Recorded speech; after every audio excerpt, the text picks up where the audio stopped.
chill breeze blows in from the Aegean Sea. The Australian and New Zealand flags flap on the poles. The pre-dawn darkness shrouds the people gathered on the narrow strip of grass at the foot of the rugged cliffs.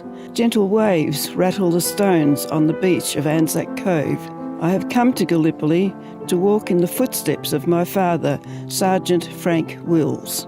Following the brief ceremony of remembrance, I walk along the narrow beach, away from the crowds.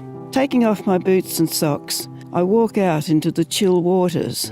Balancing on the smooth, water-worn rocks, I turn to face the dark cliffs over which a soft glow is beginning to herald another Anzac Day. At the cliff edge of the beach, the scrub opens up to Shrapnel Gully.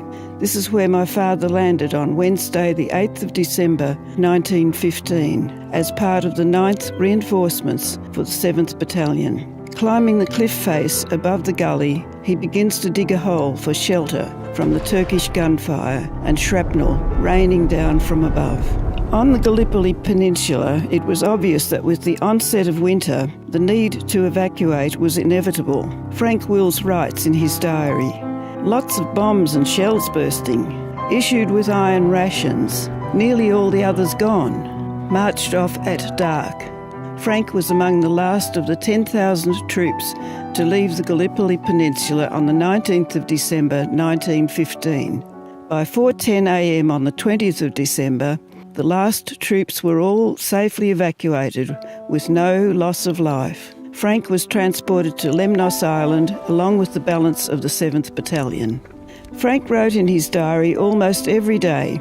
He recorded the boat trip from Lemnos to Marseille, followed by a 60-hour train trip through the French countryside, then 3 years of struggle against the invading German forces.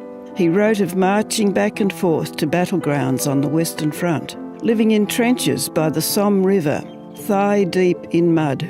The winters when soldiers woke to find their eyelids frozen shut. His 7th Battalion marched through Ypres into Belgium, which had fallen early to Germany. The Australian and New Zealand troops suffered much deprivation and great loss of precious lives. 62,000 Aussies killed and 156,000 wounded. The New Zealanders lost 18,000 killed and 41,000 wounded. By mid-1918, the German forces were preparing to make a final desperate push to reach the French coastline, planning to cross the English Channel and conquer the United Kingdom.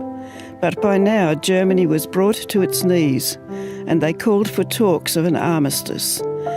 These were held in a train in the forest near Campagne, 60 kilometres north of Paris.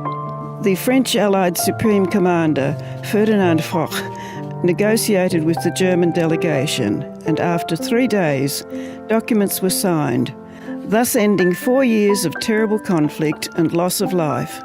Foch insisted on the 11th hour of the 11th day of the 11th month of 1918 as the moment when the guns would fall silent. Hear the response from the 7th Battalion history book when troops were notified that the hostilities will cease. This is what they said. The news was quietly received. It seemed too good to be true after all the years of apparently unending warfare. This has been a very brief overview of why we acknowledge this day, now known as Remembrance Day. Today we remember not the violent struggle to dominate the world, but the many brave men and women, particularly of Australia, New Zealand, Canada, India and Great Britain. Today we give thanks to our God for this beautiful country of Australia and remind ourselves to pray and actively pursue peace in every sphere of our lives.